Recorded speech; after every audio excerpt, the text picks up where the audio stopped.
رشوت دے کر government job حاصل کرنا۔ آپ نے ایک دفعہ بیان میں بتایا تھا کہ ظلم سے بچنے کے لیے رشوت دینا جائز ہے۔ ڈاکٹرز کی گورنمنٹ سیکٹر میں جو جابس آتی ہیں ان کی سیٹس کافی محدود ہوتی ہیں، کافی سارے لوگوں نے چند سیٹوں پر اپلائی کرنا ہوتا ہے تو لوگ پہلے سے ہی رشوت دے کر سیٹ خرید لیتے ہیں۔ رشوت اور سفارش کے بغیر سیٹ نہیں ملتی، تو کیا اس صورت میں رشوت دے کر سیٹ لے سکتے ہیں یا نہیں؟ ڈاکٹر مریم لاہور سے۔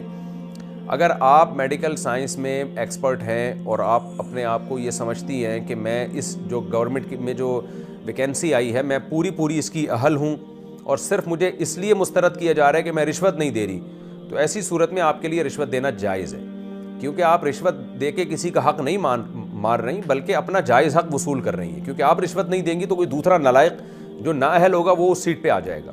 اب جب ہم یہ بیان دیتے ہیں تو حکومت چیختی ہے کہ لو مفتی صاحب جو ہے نا لوگوں کو رشوت دینے کی تبلیغ دے رہے ہیں۔ ہم رشوت دینے کی تبلیغ نہیں کر رہے لوگوں کو، ہم یہ بتا رہے ہیں کہ گورنمنٹ اپنا نظام صحیح کرے۔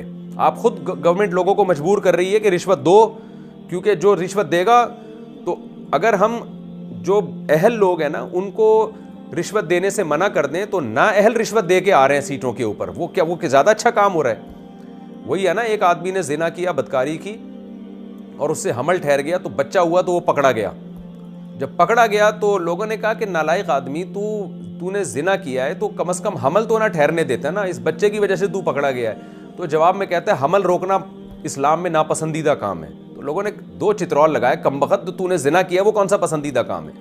تو گورنمنٹ کو اس پر تو اعتراض ہو رہا ہے کہ مفتی طارق مسعود صاحب یا مفتیان کرام ظلم سے بچنے کے لیے رشوت دینے کی اجازت دے رہے ہیں۔ دیکھو رشوت لینا ہر صورت میں حرام ہے، دینے کی بات کر رہا ہوں میں کہ ظلم سے بچنے کے لیے رشوت دینے کی بات کر رہے ہیں۔ تو بھائی ہم ظلم سے بچنے کے لیے رشوت دینے کی گنجائش دے رہے ہیں کہ اگر ہم جو اہل ڈاکٹر ہے اس کو ہم منع کریں کہ آپ گورنمنٹ کی سیٹ پہ رشوت دے کے نہیں جا سکتے، اور گورنمنٹ میں جو متعلقہ افسر بیٹھا ہوا ہے وہ نااہل آدمی سے رشوت لے کے اس سیٹ پہ بٹھا رہا ہے، تو اس نااہل کا رشوت دے کے سیٹ پہ بیٹھنا زیادہ بہتر ہے یا اہل کا رشوت دے کے بیٹھنا زیادہ بہتر ہے؟ ظاہر ہے اہل کا زیادہ بیٹھنا زیادہ بہتر ہے۔ تو ہم رشوت دینے کو پروموٹ نہیں کر رہے، ہم کہہ رہے ہیں کہ جو اہل ہیں وہ لوگ کسی طرح سیٹوں پہ آئیں، اگر وہ رشوت دیے بغیر نہیں آ سکتے تو رشوت دے کے آ جائیں، کیونکہ دوسرا ورنہ رشوت دے کے آ رہا ہے۔ تو گورنمنٹ اپنے نظام کو صحیح کرے گی تو ہم پھر گورنمنٹ جب اہل لوگوں کو لے کر آئے گی اور رشوت کا پورا سیٹ اپ ہی ختم ہو جائے گا تو پھر